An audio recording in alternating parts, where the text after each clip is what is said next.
Sens public continue pour notre second débat. C'est un mot que je vous propose d'analyser, réindustrialisation. C'est un objectif affiché du président de la République, une évidence après la crise sanitaire qui a affiché notre perte de souveraineté pour produire les batteries de nos voitures ou de nos futures voitures électriques. Par exemple, il faut du lithium et donc rouvrir des mines en France comme avec ce projet dans l'Allier. On est à Échassières avec Audrey Vetaz. On va être à 50 mètres en dessous du plus bas. Pour l'heure, ce n'est qu'une simple carrière de kaolin, la matière première de la porcelaine de Limoges. Mais d'ici 2027, il y aura ici, au cœur de l'Allier, l'une des plus grandes mines européennes de lithium. On aura une galerie qui va rentrer sous terre et on va aller à une 50aine de mètres en dessous de la carrière actuelle pour aller sortir le granit blanc qui contient le lithium. Le lithium, lui, est piégé dans des minéraux au sein de ce granit, donc c'est difficile de le voir à l'œil nu. C'est des analyses chimiques qui nous disent exactement quelles sont les teneurs. Et la production pourrait être exceptionnelle, pendant au moins 25 ans. On parle de 34 000 tonnes par an, c'est l'équivalent de 700 000 batteries pour voitures électriques par an. Donc ça représente à peu près 2000 batteries par jour. Donc c'est quand même des quantités assez impressionnantes. Tellement que le projet est soutenu par le gouvernement.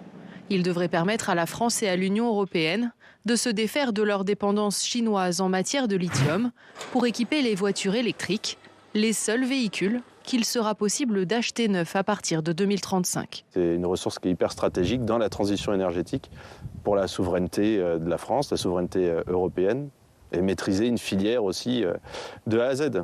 Imerys, le porteur de projet, promet de créer entre 5 et 600 emplois dans la région, sur 2 sites différents.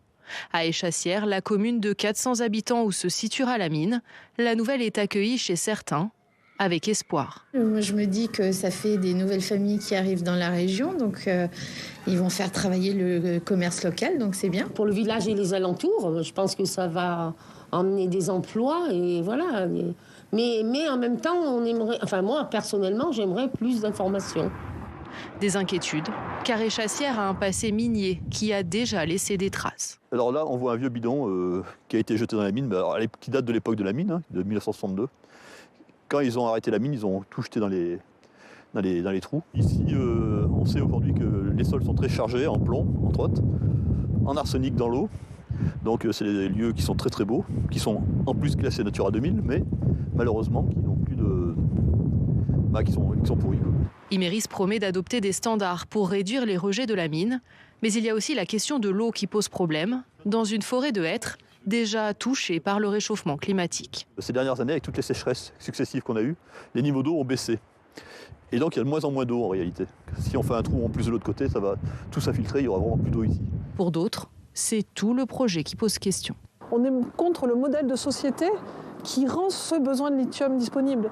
Et rouler tous en SUV électrique demain, c'est pas viable, c'est pas possible. Des interrogations qui feront l'objet d'un débat public l'an prochain. C'est obligatoire pour tous les projets qui ont un impact majeur sur l'environnement, l'aménagement ou l'économie d'un territoire. La France peut-elle redevenir un pays industriel? Cette ambition est-elle compatible avec les enjeux, les nouvelles règles de protection de l'environnement? On en débat avec Christine Kerdelan, bonsoir. Bonsoir. Bienvenue, vous êtes journaliste économique et essayiste. Olivier Henno, bonsoir et bienvenue. Bonsoir. Sénateur Union centriste du Nord. Jérôme Cuny, bonsoir et bienvenue à vous aussi. Bonsoir. Vous êtes chercheur, enseignant en socio-économie écologique, auteur de ce livre Relocalisé, publié aux éditions Tana. Et évidemment, Émilie Zapalski, spécialiste en communication politique, éditorialiste pour Sens Public, est resté à mes côtés. On commence sur les mines, puis ensuite on élargira un petit peu à la question centrale de ce débat sur la réindustrialisation. Est-ce que la France peut redevenir un pays minier, d'après vous, Christine Kerdelan? Quand on voit les freins, les difficultés, l'acceptabilité. Ça va être compliqué. Alors évidemment, on a moins de réserves que la Chine. C'est une raison, mais on avait effectivement des mines qu'on a abandonnées pendant les années 70, 80. Et ça va être très difficile de les faire revenir parce que, on l'a vu dans le reportage, les populations ne sont pas forcément d'accord. Et puis parce que, de fait, c'est effectivement polluant, même s'il y a des nouvelles techniques d'extraction, etc. Mais pour les médicaments, c'est la même chose. Les principes actifs des médicaments sont partis peu à peu en Inde ou en Chine. Et c'est ce qui a fait que pendant le Covid, on n'avait plus de paracétamol ou d'autres types de principes actifs, enfin, en tout cas de produits médicamenteux. Donc ça va être compliqué, il faut le faire accepter, mais une des personnes du reportage disait c'est un modèle de société, si tout le monde roule un SUV, on n'y arrivera pas et on sera bien obligé. Oui, je crois que tout le problème est là. Et bon, la France n'est pas forcément la mieux placée pour faire revenir des mines, ou réexploiter des mines sur son sol. Cela dit, il y a aussi une solution intermédiaire qui est de pouvoir faire venir ces matériaux critiques de pays amis.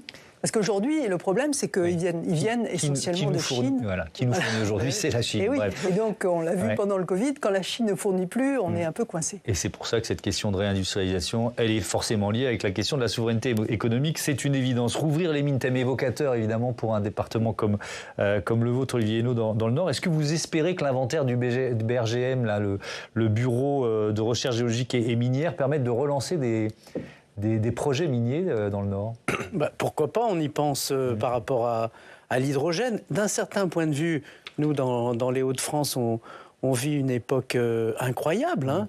Un nouvel essor industriel. Vous savez, avec Xavier Bertrand, quand en 2015, on avait défini cet objectif, moi, j'étais pas sûr de voir arriver ces gigafactories, ces usines de batteries. On a connu, dans les Hauts-de-France, le déclin industriel. À l'époque, Pierre Mauroy disait il faut faire face à ça, et il y a les turbines tertiaires, je reprends son terme. Et donc, on a connu cette ère tertiaire avec la division internationale du travail, on a vu les limites. Et aujourd'hui, on a fixé cet objectif. J'aime pas le terme de réindustrialiser parce que c'est pas la même chose. Hein, c'est pas la nouvelle industrie. C'est pas l'ancienne industrie qui revient. C'est une toute nouvelle industrie. On parle d'industrie verte notamment.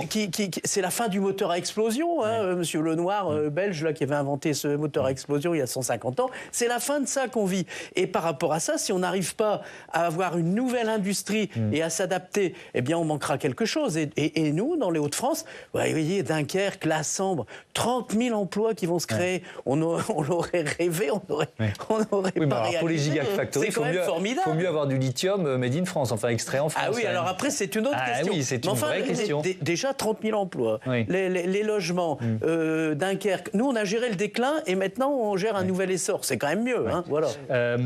Il y a ce terme anglo-saxon, NIMBY, not in my backyard. Pas de ça dans mon quartier, en quelque sorte. On est en plein là-dedans, Jérôme Cuny. L'acceptabilité, et je reste sur les mines pour l'instant, on parlera des projets industriels, mais on est face à une espèce de conflit d'intérêts ou de loyauté, je ne sais pas quel terme employer. D'un côté, on dit oui, de toute façon, il faut retrouver notre souveraineté, et de l'autre, bah oui, mais à quel prix? Ce que j'appelle souvent des injonctions contradictoires. C'est-à-dire, on veut réindustrialiser, mais il y aura nécessairement des impacts. Et en fait, j'ai envie de dire, ramener des mines, oui, c'est compliqué, vous avez parfaitement raison, sauf que ça nous permettrait d'arrêter d'invisibiliser tout ça. C'est-à-dire, quand on parle d'importer de pays amis, faut voir dans quelles conditions. Donc, par exemple, les conditions dans cette mine devraient être bien meilleures qu'ailleurs. Il parle, par exemple, de diviser par 2 les émissions de carbone de l'extraction du lithium. C'est loin d'être parfait. Mais ça serait pas mal qu'on réalise d'où viennent ces matériaux et comprendre que les objets qu'on a l'impression qui débarquent magiquement dans nos mains, soit dans les boutiques, soit par Internet, ont tout un chemin qui démarre avec des mines. Les avoir à côté de chez nous... avec des conditions de travail qui sont évidemment pas les mêmes que des mines qu'on pourrait ouvrir sur notre sol. Et on n'arrête pas de parler de sobriété. Réaliser d'où viennent les matières premières, peut-être nous fera réaliser que c'est pas magique ni pour l'environnement, ni pour l'humain, et que les volumes vont être une vraie question, et en les ayant à côté de chez nous, on va peut-être plus réaliser ce que ça signifie d'acheter des objets. Mais comment rendre ces projets acceptables pour les riverains, Christine Keller-Delancey? Il faut un intéressement. On se pose les mêmes questions, par exemple, pour les éoliennes aussi. Est-ce qu'il faut un intéressement financier? Mettons les pieds dans le plat. C'est une question qu'on n'a jamais vraiment posée comme ça. Pour l'instant, la première solution, c'est de montrer que l'extraction telle qu'on l'a fait chez nous va être beaucoup moins polluante que si on fait venir des matières d'Inde ou de Chine. Et dans ce cas-là, qu'au total, pour la planète, finalement, c'est meilleur. Puisqu'il n'y a pas de déplacement et il y a aussi c'est des méthodes beaucoup plus modernes. Je crois qu'il faut aller surtout sur ce critère-là. Je ne sais pas si l'intéressement financier est une solution réellement envisagée. Votre avis là-dessus, Olivier? Sans vouloir jouer les anciens combattants, mais la taxe professionnelle, c'était ça. C'est-à-dire que vous avez, ici, là, on voit une industrie chimique. Il y en avait dans la métropole lilloise, il y en avait dans le bassin minier, il y en avait dans la Sambre, il y en avait dans le Dunkerquois. Ça rapportait aux communes et ça créait des services et les habitants s'y retrouvaient. Il y avait un espèce de donnant-donnant dans cette affaire. Il y avait un intéressement financier. À partir du moment où on la supprime, on n'avait plus cette espèce d'intérêt à avoir. La désindustrialisation, elle arrive aussi pour des raisons fiscales. Moi, j'ai été maire pendant 20 ans et donc il n'y avait plus d'intérêt à accueillir de l'industrie. Oui, puis ça nous arrangeait aussi, je reprends ce que disait Jérôme Cuny tout à l'heure, ça nous arrangeait aussi de laisser la pollution se faire ailleurs, quoi. Vous voyez ce que je veux dire? Mais l'intérêt financier, c'est pour les communes, alors c'est le sénateur qui parle, c'est une vraie question, parce que si vous avez un intérêt financier, vous créez des services pour la population, des crèches, et donc il y a un avantage. C'était ça l'industrie autrefois, ça doit redevenir ça. Il y a un intérêt pour la population, c'est pas seulement en termes d'emploi, c'est la richesse globale, et donc à ce moment-là, on mesure mieux les inconvénients, les avantages, on doit être économe. Enfin, on voit bien les flux de richesse, tandis qu'à partir du moment où tout ça s'est effacé, eh bien, on n'avait plus intérêt à voir les camions et les nuisances. C'est une vraie question. Moi, je suis favorable à recréer ce type d'impôt. C'est vrai pour les maires et sans doute pour les patrons des collectivités. Non, je crois que les habitants, justement, ils ne se rendaient pas compte du lien entre la taxe professionnelle et le fait d'avoir... et les services publics. Non, parce que tout ça, ça arrivait... Enfin, voilà, c'était les moyens de la mairie, des collectivités. Bien payés, c'est toute une culture. Oui, mais je veux dire, la taxe professionnelle, je ne suis pas sûre. Mais je pense que les maires s'en sont rendus compte quand elle est partie. Je pense que c'est un levier qui est quand même très important pour l'acceptabilité. Émilie? Oui, j'ai l'impression que ça relève aussi d'un espèce d'aménagement du territoire qui changerait un petit peu de braquet. Parce que, comme vous l'avez dit, par exemple, dans le Nord, des régions désindustrialisées, des villes moyennes qui se sentent un peu abandonnées. Et c'est une espèce de redynamisation, parce qu'on sait que ces usines, elles ne vont pas être en pleine métropole, grande métropole, donc c'est plutôt dans ces territoires-là, peut-être là où il y a déjà de l'industrie, donc c'est déjà plus accepté. Quand il y a déjà eu une industrie, on accepte plus facilement qu'il y en ait une autre qui s'installe, ou alors que ça se complète. Et puis ça fait revivre, en effet, tout ce que vous avez dit, ça amène des infrastructures de transport. En tout cas, si l'aménagement du territoire était pensé comme ça donnerait une deuxième vie, en tout cas un second souffle à ces villes moyennes. Et je pense qu'elles ont saisi ça. Oui, présentons aux riverains l'espèce de feuille de route, tout ce qui pourrait se déclencher grâce à l'ouverture d'une mine propre. C'est un oxymore ou c'est possible? Alors non, c'est pas possible, même si, en tout cas, le projet qui est présenté est impressionnant, où ils essayent de faire le maximum, parce que je pense qu'ils ont bien compris qu'ils n'étaient pas au milieu du désert australien, qui est une des sources principales de lithium, et que la France est un pays beaucoup plus petit, donc on rencontre des gens très rapidement. Ils font tout leur possible, mais ça n'est pas possible. Il faut, voilà, je vais avoir l'impression de répéter, mais il faut qu'on réalise que tous nos objets, ce sublime studio, est fait grâce à des matières premières extraites aux quatre coins du monde. Il y a certainement pas mal d'énergie fossile pour avoir produit tout ce qu'il y a là. Il y a beaucoup d'énergie fossile. Donc non, ça n'existera pas, mais comme vous le dites, je pense qu'il faut avoir une vision et que ça devienne un projet. J'ai tendance à penser que c'est plus compliqué quelque part presque avec des objets très technologiques comme le lithium, batterie, voiture électrique, que peut-être des choses plus basiques. On va revenir sur un historique du Nord, ou peut-être le textile. Je pense que, par exemple, sur des sujets comme ça, l'attachement de la population serait plus facile, même s'il y a des impacts écologiques. Là, on est sur un produit très technique où j'ai tendance à penser que l'attachement va être plus compliqué que sur des éléments plus basiques. Même si ce sera peut-être la base de notre capacité à garder notre mobilité et le bon vieux modèle de la bagnole. Vous voyez ce que je veux dire? Donc peut-être qu'on va les adorer, nos batteries électriques, pour garder ce modèle. Bref, c'est un autre débat. Je voudrais qu'on fasse le bilan d'Emmanuel Macron en matière de, je vais garder ce terme, réindustrialisation. Selon le gouvernement, depuis 2017, un solde positif de 20 000 emplois industriels et de 314 usines. Elisabeth Borne, la Première ministre, elle parle d'un marché du travail libéré. Depuis 2017, la réindustrialisation est au cœur de l'ambition portée par le président de la République. Nous avons restauré la compétitivité des entreprises, libéré le marché du travail, investi dans les compétences et dans les secteurs clés pour notre avenir avec France 2030. Encore récemment, nous avons levé les obstacles à l'implantation d'usines avec le projet de loi Industrie verte. Cette politique porte ses fruits. Elle a permis la création de 2 millions d'emplois et la réouverture de 300 usines. Émilie, la réindustrialisation, voilà un thème, un axe de communication porteur pour le président de la République. Oui, c'est plutôt porteur comme axe de communication. Il y a plusieurs raisons à cela. Déjà des résultats, elle en parle, Elisabeth Borne. Ils sont encore fragiles, mais ils sont là. Quelques données, des emplois industriels qui repartent à la hausse, après le million disparu ces dernières décennies. Des créations d'usines aussi qui sont dynamiques. Une attractivité française pour les investissements étrangers qui est en bonne forme. Et puis le sujet a un écho particulier auprès de la population française, et on en a parlé. Surtout depuis la crise Covid. À ce moment-là, tout le monde s'est rendu compte que c'était une aberration, comme on le disait, de ne pas pouvoir produire ne serait-ce que des médicaments, vous parliez du paracétamol, sur place, de dépendre aussi trop de la Chine. Évidemment, ça paraissait complètement délirant. Est-ce qu'il y a eu une action volontariste de la part de l'exécutif ? Le sujet de la reconquête industrielle, c'était même dans le programme du candidat Emmanuel Macron en 2017. Et puis le président quinquennat 1 et quinquennat 2 a multiplié les mesures volontaristes, alors surtout depuis la crise sanitaire en 2020, le plan France Relance, le plan France 2030, les territoires d'industrie, la baisse des impôts de production, les sites clés en main et la loi toute récente Industrie verte. Macron s'est d'ailleurs servi de ce thème, je ne sais pas si vous vous en souvenez, pour sortir un petit peu du bourbier de la réforme des retraites au printemps 2023. C'était assez bien réussi. C'était dans le cadre de ces 100 jours d'action et d'apaisement. Et puis le thème de la réindustrialisation, on en parlait juste à l'instant, ça permet aussi de parler à ces villes moyennes qui se sentent un peu abandonnées et à un électorat qui est tenté par le Rassemblement national à cause de cet abandon, qui peuvent être des terres d'accueil de ces industries. Alors, quelles sont les limites de cette communication ? Alors, cette réindustrialisation, elle est encore fragile. Le baromètre de Trendéo, c'est un cabinet qui scrute un peu les créations et les fermetures d'usines, qui dit que c'est dynamique, vous l'avez dit, commence à sentir une petite stagnation dans les ouvertures d'usines. Il y a aussi des problèmes structurels qui pèsent sur la France. En premier lieu, la main-d'œuvre, avec une industrie, et on l'a dit à l'instant, qui peine à attirer les jeunes. Ils ont une image encore très vieillotte de l'industrie qui pourtant se modernise. Il y a aussi la question d'information, c'est un peu les dégâts du en même temps, c'est-à-dire on veut la réindustrialisation, mais on arrête le financement des formations longues qui sont pourtant indispensables à ces métiers. Et puis, il y a un autre problème, c'est le foncier. La France manque de terrain pour les industriels, et notamment de grands terrains. Et les nouveaux enjeux environnementaux, et les maires en parlent beaucoup. Vous allez me sortir un sigle. Le zéro artificialisation nette des sols, le ZAN, en effet, ça facilite pas les choses, c'est bien connu dans la tête des maires. Résultat, il y a des mastodontes comme Tesla qui choisissent d'autres pays européens, l'Allemagne en l'occurrence, pour monter leurs usines. Ils prévoient, Tesla, de faire leur première voiture électrique à 25 000 €.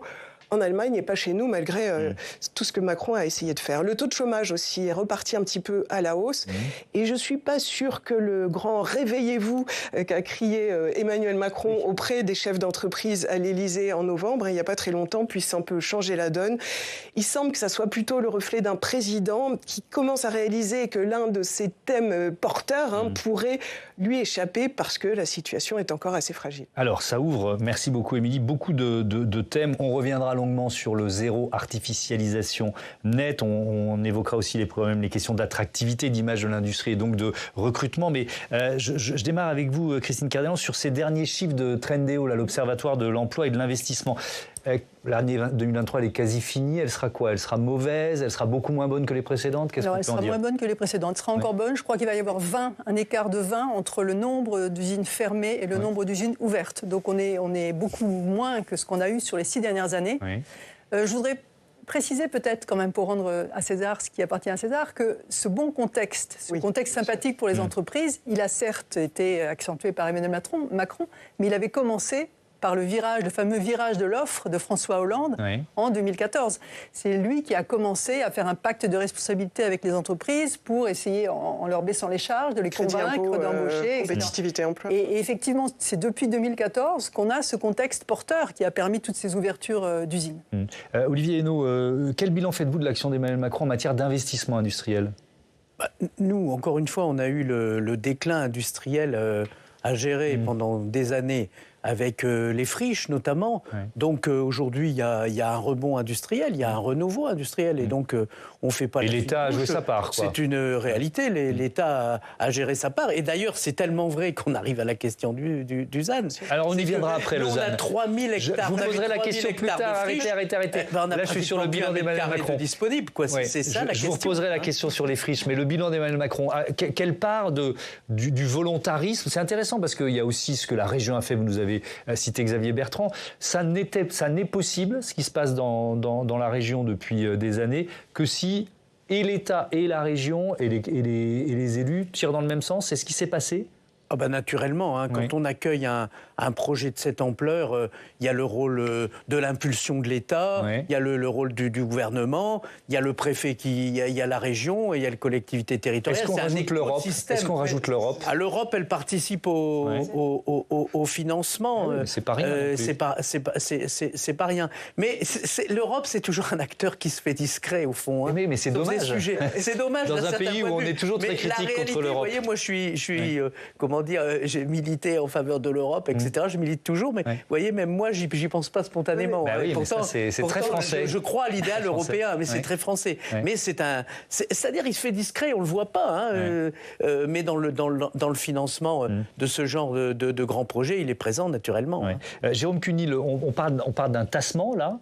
Est-ce que c'est sur cette réindustrialisation, est-ce que c'est un tassement temporaire? Est-ce qu'il y a quand même un mouvement de fond qui pourrait continuer? Ou alors, je vais poser la question différemment, quelles sont les explications du tassement? Vous voyez ce que je veux dire? Parce que l'industrie, c'est une composante de l'économie générale.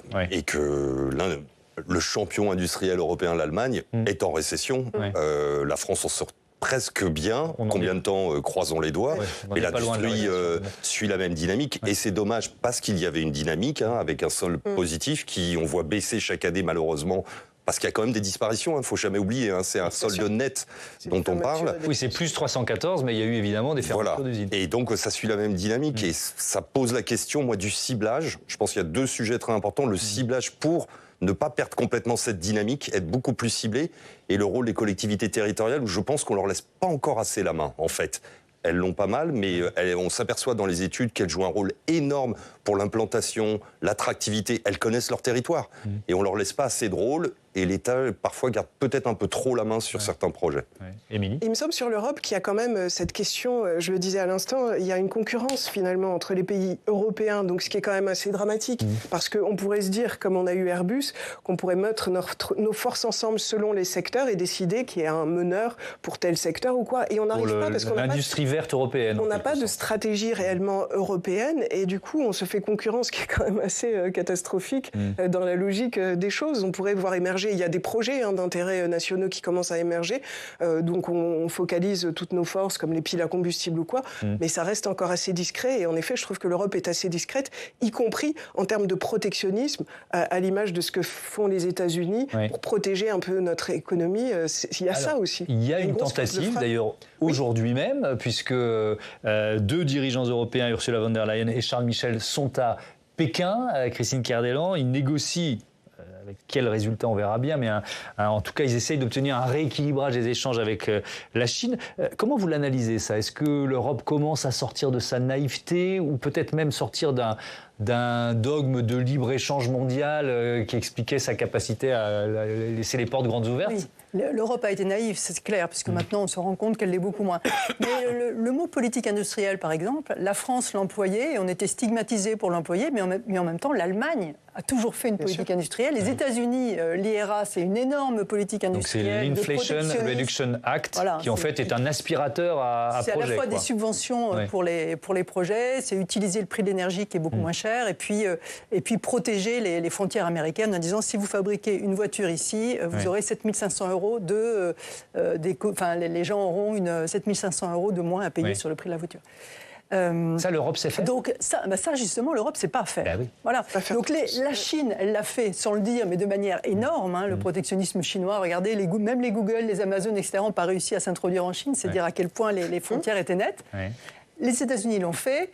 Et l'Europe, elle l'a jamais fait. Alors on commence timidement, on commence à faire un certain nombre de projets. Alors tout à l'heure, je trouvais que vous étiez injuste parce que les PIEC, par exemple, tout le monde en a un peu entendu parler. C'est quoi les PIEC ? Les projets d'intérêt importants. D'intérêt national. Oui, d'intérêt national. C'est européen. Oui, c'est européen et ça permet notamment de financer des usines, des giga factories pour les batteries des voitures. Donc ça, l'Europe est montée au créneau sur ça, sur les semi-conducteurs. Alors effectivement, c'est l'Allemagne qui a ramassé le gros lot en ayant les deux usines de semi-conducteurs importantes en Europe. Mais ce que je veux dire, c'est que globalement, ça va profiter quand même à tout le continent. Sur cette naïveté ou cette capacité de l'Europe à mieux se défendre, ça veut dire quoi? Si on prend l'exemple des voitures électriques chinoises qui arrivent à très bas prix sur le marché européen, il semblerait qu'elle soit en grande partie ou en partie subventionnée par l'État chinois. Donc c'est quoi la réponse possible de l'Europe? C'est des droits de douane? Théoriquement, on a le mécanisme d'ajustement du carbone aux frontières, MACF, je crois, qui arrive en 2027, qui est loin d'être parfait, mais qui est théoriquement des sortes de barrières douanières, mais avec un aspect environnemental. Mais 2027, on roulera tous en voiture chinoise d'ici là. Alors, j'aimerais être caricature volontairement, mais on en est très très loin, même si la courbe de la proportion d'achat de véhicules neufs électriques explose, on est très loin. Mais c'est sûr aussi qu'il y a eu le positionnement des constructeurs français qui, on leur a toujours reproché d'être dans le milieu de gamme, qui ont essayé de faire du haut de gamme, parce que c'est là qu'ils font de la marge. Vendre des toutes petites voitures, on gagne moins d'argent. Et électrique ou thermique, c'est à peu près le même sujet. La bonne nouvelle, ils sortent des modèles. L'État a imposé des systèmes, entre autres, essayer d'avoir une voiture électrique disponible pour 100 € par mois.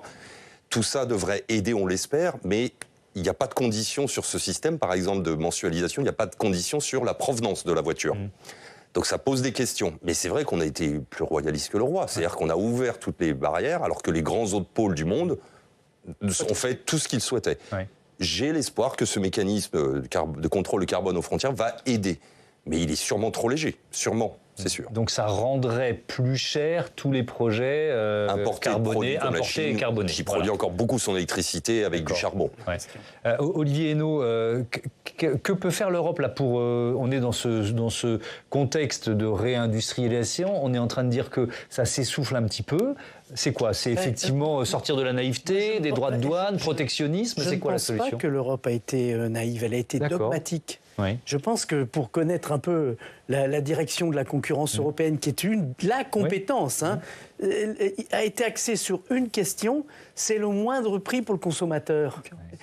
Et donc, ce dogme, ça a marché d'un certain point de vue. Je veux dire, le consommateur a souvent, par la concurrence, eu des produits qui étaient d'une qualité correcte et pas très chers. Mais qui venaient souvent de très très loin.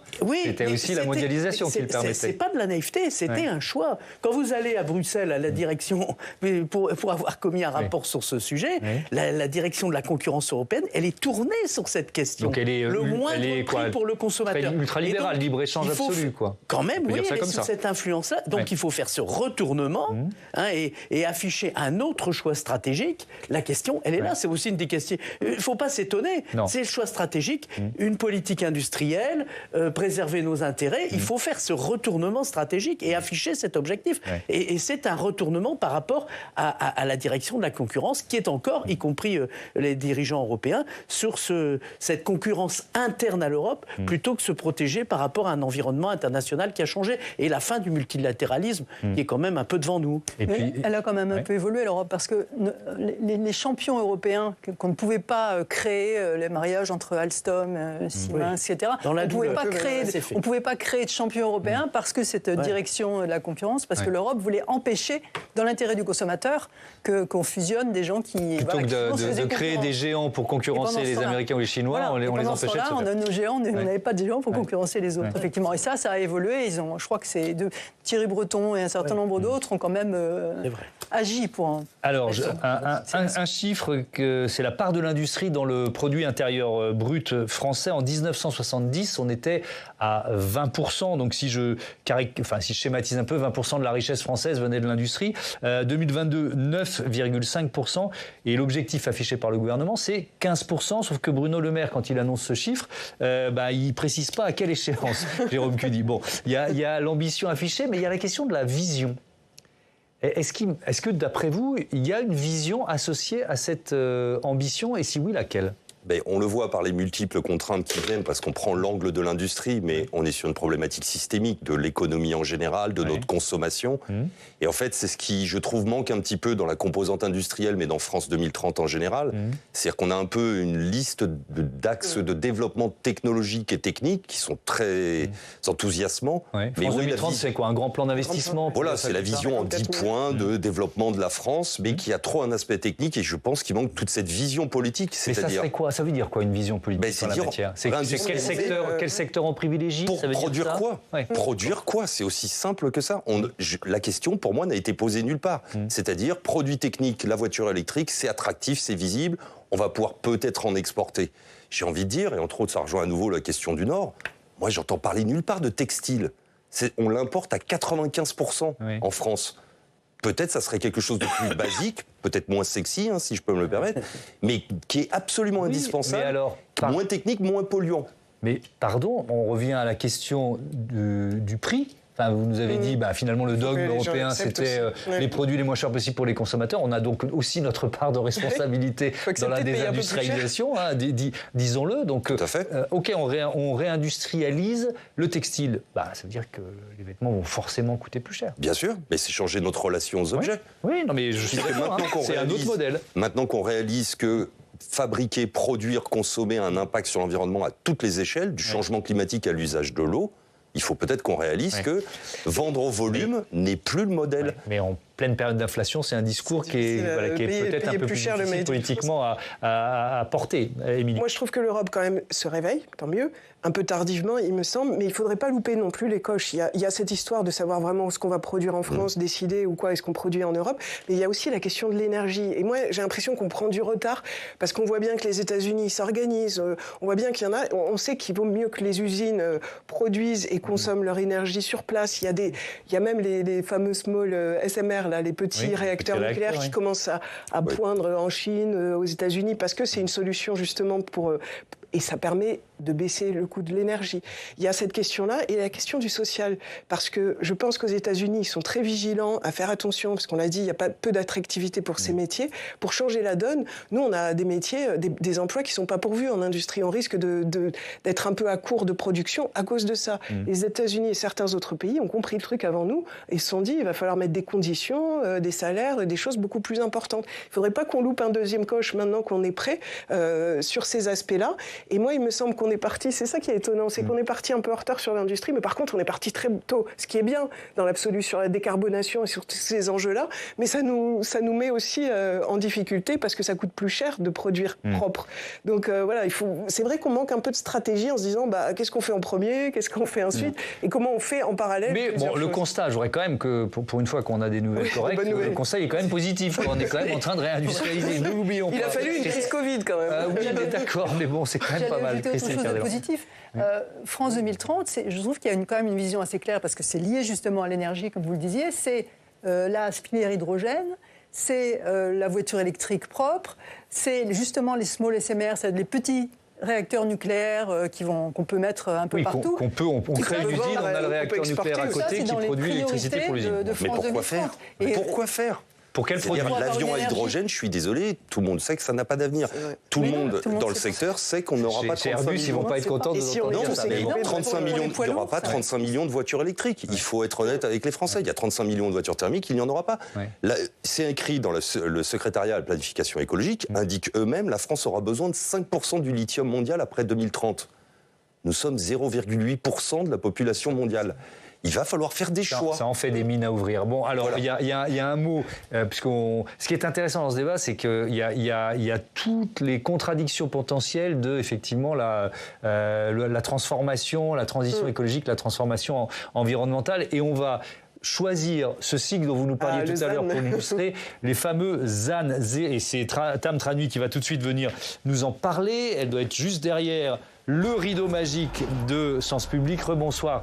Tam, zéro artificialisation. Déjà, il faut réussir à le prononcer net. Oui, pour commencer, le ZAN. Quesaco, on l'entend beaucoup sur ce plateau, cet acronyme barbare, mais aussi dans la bouche d'élus locaux inquiets. C'est un objectif qui a été fixé par la loi Climat et Résilience de 2021. Il prévoit deux choses pour stopper l'artificialisation des sols. Rappelons que c'est un enjeu essentiel pour limiter le réchauffement climatique et pour préserver la biodiversité. D'abord, réduire de moitié d'ici 2030 l'artificialisation des sols, la construction sur des espaces naturels et agricoles par rapport à la décennie précédente. Et puis le deuxième objectif, c'est horizon 2050, tout simplement interdire de bétonner à moins de renaturer une surface équivalente. Tout ce qui sera pris devra être rendu. La question qui se pose alors, c'est: est-ce que le ZAN va empêcher la construction des usines nécessaires dans le cadre de notre réindustrialisation ? Le débat, il est politique, il fait rage entre la vision, par exemple, de Laurent Wauquiez, qui veut sortir sa région du ZAN, et ses élus de gauche d'Auvergne-Rhône-Alpes qui disent aujourd'hui dans Le Monde que c'est tout à fait possible en misant sur l'innovation. Ils ont publié une tribune aujourd'hui. Alors voilà, Est-ce que le ZAN, c'est une usine à gaz? Est-ce que c'est un obstacle total ou est-ce que c'est un défi à relever? Et à ces questions, le Parlement a commencé à y répondre avec une nouvelle loi. Et oui, moins de 2 ans après la loi climat et résilience, l'été dernier, les parlementaires ont adopté quasiment à l'unanimité un texte pour assouplir le zéro artificialisation nette. Au cœur de cette loi, ce sujet des grands projets d'envergure nationale, comme les infrastructures de transport ou encore les grands projets industriels. Les maires n'avaient qu'une crainte, qu'accueillir un tel projet. Tous ces hectares amputent leur solde. Du coup, les parlementaires ont trouvé une solution astucieuse.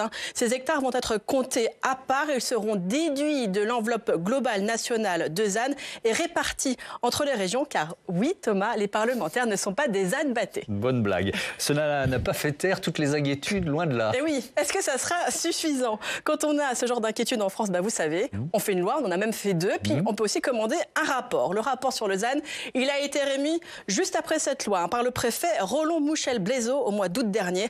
Un rapport pour éviter le divorce entre l'écologie et l'industrie, un rapport qui propose l'optimisation des zones industrielles d'abord. Il faut gagner de la place, optimiser les espaces extérieurs, mutualiser les services aux salariés, densifier les sites industriels en vertical. Une idée qui a déjà fleuri dans l'esprit de certains, comme cet entrepreneur dans la région de Rennes que notre journaliste Flora Sauvage avait interrogé. Écoutez. Pendant très longtemps, on ne se posait pas trop la question et donc on travaillait au sol et on n'optimisait pas forcément les mètres cubes de nos usines. Je pense que l'avenir, il va passer dans l'optimisation des mètres cubes au lieu de l'optimisation des mètres carrés. Et quand on voit nos fournisseurs italiens, ils ont déjà depuis très longtemps, dans le nord de l'Italie, des usines à étages. Et donc forcément, on va tous aller vers là. Le rapport donne aussi une estimation du foncier nécessaire d'ici 2030 pour l'industrie. Il faut 22 000 hectares, dont 19 500 pour l'industrie à proprement parler, 2 500 pour la logistique associée. Et pour cela, il mise aussi sur la reconversion des friches industrielles. Le rapport estime qu'il faut réhabiliter 10 000 hectares de friches d'ici 2030, coût minimum 1 milliard d'euros. Il faut donc trouver des solutions de financement. Merci beaucoup, Tam. Les parlementaires ne sont pas des ZAN battés, donc vous vouliez être bêtisier 2023, c'est ça? Exactement. Vous y êtes. Merci beaucoup. Merci d'être venu sur ce plateau. Je redeviens sérieux et je me tourne vers vous, évidemment, Olivier Henno. Vous avez commencé à répondre à la question tout à l'heure sur ces friches industrielles là. Il y en a encore presque plus dans votre région? Il y en a de moins en moins. Mais vous voyez, je reviens sur le ZAN. Oui. Bon. La vérité, c'est qu'on ne pouvait plus, dans le monde qui s'ouvre, continuer comme avant. On ne pouvait pas faire consommer 1 hectare pour faire quelques maisons avec 2000 mètres carrés de terrain. Vous voyez, il y avait quand même... Il fallait mettre... On était en train de faire un peu partout du Los Angeles, du petit Los Angeles. Ouais. Et donc ça, c'était pas du tout adapté au monde qui venait. Donc il fallait réfléchir sur la consommation de l'espace. On a peut-être été un peu trop... brutal, si j'ose dire, d'où l'assouplissement. Oui. Et donc, consommer de l'espace pour des industries nouvelles, pour faire la reconversion écologique de l'industrie, ça, je pense qu'il faut réouvrir la porte par rapport à tout ça. Consommer de l'espace pour des logements nouveaux, comme à Dunkerque, quand on va accueillir 30 000 emplois avec les gigafactories et la vallée des batteries, il va bien falloir le faire. Les mais salariés, par contre, faire des lotissements dans toutes les communes, avec ça, c'est fini. Et donc, il fallait quand même tourner la page de ça. Alors peut-être qu'on l'a fait mal, brutalement, et qu'aujourd'hui il faut réfléchir. Mais donc on vous ne peut dites, pas revenir avant. Voilà, il faut regrette pas le passé. D'accord. Vous dites qu'il faut garder le principe. Il faut garder le principe. Mais heureusement qu'on l'a assoupli, si je comprends bien. Ah oui, ça il fallait l'assouplir. On l'a assoupli. Mais peut-être encore faut-il. C'est la question des choix. Vous voyez, les enjeux géostratégiques, on en parlait. Est-ce que par exemple il faut discuter avec la Chine? Moi, je suis président du groupe d'amitié avec l'Asie du Sud-Est. Ils veulent discuter Thaïlande, Philippines, etc. Plutôt pour ouvrir l'étau, ils sont pris en étau entre la Chine et l'Inde. Donc on doit cibler des objectifs en termes d'échanges. Et là, on doit cibler aussi nos objectifs. Et nos objectifs, si c'est la réindustrialisation, si c'est un nouvel essor industriel, à ce moment-là, il faut donner un peu plus de possibilités aux élus locaux, aux régions, pour aménager l'espace. On a été beaucoup trop rigide. C'est un État jacobin qui a voulu primer une logique, et ça, c'est un peu le défaut français. Jérôme Cuny, est-ce qu'on est en train d'assister à une fronde anti-ZAN au sein des conseils municipaux? Un petit peu. Je pense que c'est important de rappeler pourquoi quand même, parce qu'on finit par l'oublier derrière que à chaque fois qu'on met du béton ou du bitume sur la terre, elle ne capture plus de carbone. L'eau ne part plus dans le sol. Et ça aggrave les inondations. Exactement. etc. Et à chaque fois, la biodiversité est affectée par la réduction de ces espaces de vie. Donc il ne faut pas oublier qu'on ne l'a pas fait juste pour embêter les maires. Hein. Bien sûr, évidemment. Mais la question, et là on est au cœur de notre débat, est-ce que c'est compatible? C'est-à-dire, est-ce qu'on peut réindustrialiser un pays et en même temps dire aux élus zéro artificialisation nette? Tout arrive en même temps parce qu'on a trop attendu. Hein. Soyons clairs, c'est ça qui est dur en fait. On a tellement attendu qu'on a l'impression que tout arrive. Alors je comprends qu'on assouplisse. Et je pense que la stratégie est pas mauvaise, c'est-à-dire on y va un peu dur, on assouplit, mais soyons clairs, les objectifs vont pas tellement changer et ça va être compliqué pour les collectivités. On revient à l'idée qu'il va falloir faire des choix et vivre avec la nature. En fait, on a considéré que c'était infini et qu'on allait faire ce qu'on souhaitait. On réalise, la nature, avec le changement climatique, les sécheresses et autres, nous dit, mais en fait, ça fonctionne pas comme ça. Vous ne pouvez pas mettre du béton partout et que ça fonctionne comme avant. C'est aussi simple que ça, on a cassé un système naturel. Le problème, c'est que ça nous oblige à revoir notre système sur la manière dont on vit, nous. Oui, et notre modèle, parce que quand je vous entends parler des lotissements, Christine Kerdelan, c'est un peu... Enfin, ça me rappelle une ministre qui avait dit qu'il fallait abandonner la maison individuelle, etc., etc. Bon, elle s'était fait, Emmanuel Vargon, de mémoire, hein, elle s'était fait assez pulvérisée par la médiasphère, on va dire ça comme ça. Mais c'est ce que vous êtes en train de nous dire, c'est-à-dire ce modèle qui est pas seulement français, mais très français, du rêve de la maison individuelle. Est-ce que c'est là aussi compatible? Si, c'est un peu ce que... Oui, mais on peut avoir des maisons individuelles avec des jardins plus petits. Hein. D'accord. C'est-à-dire, on a quand même abusé. On a réfléchi, on a agi plutôt, comme si l'espace était infini. Mais on n'est pas obligé non plus d'être à l'horizontale à l'excès, hein, et à la verticale à l'excès, pardonnez-moi. Hein. Je pense que c'est pas fini la maison, ou même des appartements bien aménagés. Hein. Il y a aussi la qualité architecturale. Il ne faut pas non plus, être pessimiste ou avoir une vision. Non, mais c'est une vraie question. Jusqu'où on change de modèle? Il y a des espaces qui sont aménagés où chacun a son petit jardin, son espace vert. On peut vivre avec la nature et être en harmonie avec la nature quand même. Il ne faut pas désespérer. Votre avis là-dessus? Oui, non, mais je pense que le problème des surfaces est un problème parmi d'autres. Quand vous voyez l'entreprise, alors c'est pas celle qu'on voyait tout à l'heure, mais Bretonne Le Duf, ils avaient la surface, ils avaient les employés, et puis finalement, il n'y a pas eu d'acceptation des habitants autour parce que cette usine de viennoiserie allait utiliser trop d'eau. Et donc, ça allait prendre tellement de temps, il y avait des recours, etc., qu'il a fini par dire, ça va prendre 8 ans, moi, je peux pas, les concurrents, ils sont en train d'ouvrir des usines maintenant, c'est maintenant que j'ai besoin de le faire. Donc, effectivement, il y a un problème de surface. À chaque fois qu'on en parle, Emmanuel Macron répond « mais il y a les friches industrielles, commençons par les occuper ». Et effectivement, ce que disait l'industriel, penser en mètres cubes plutôt qu'en mètres carrés. Ça, effectivement, c'est très intéressant. C'est effectivement une bonne solution. Est-ce que vous êtes globalement optimiste quand même? Parce que comment vous sortez d'un débat comme ça, Jérôme Cuny? Oui, je suis optimiste parce qu'au moins, il y a une dynamique. Le travail qui a été fait par le secrétariat à la planification écologique, qui inclut comment se déplacer et comment produire, nous donne enfin une route. Elle est très complexe. Hein, si vous avez déjà vu le graphique, c'est un gâteau à 1000 étages, on va dire, avec beaucoup de sous-composantes, mais au moins il y a un plan. C'est déjà une base. Il me paraît très complexe à mettre en place, donc soyons optimistes. Parce que nous allons en avoir besoin. Merci beaucoup, merci à tous d'avoir participé à ce débat. Je vais rappeler le titre de votre livre, Jérôme Cuny, Relocaliser. C'est aux éditions Tana dans la collection Fake or Not. Voilà, je vous dis à lundi pour un nouveau numéro de Sens Public. Et puis notez que demain, Oriane Mancini reçoit Patrick Stefanini, l'ancien secrétaire général du ministère de l'Immigration, qui vient de coécrire, vous le savez, un rapport sur l'aide médicale d'État. Belle soirée à toutes et à tous.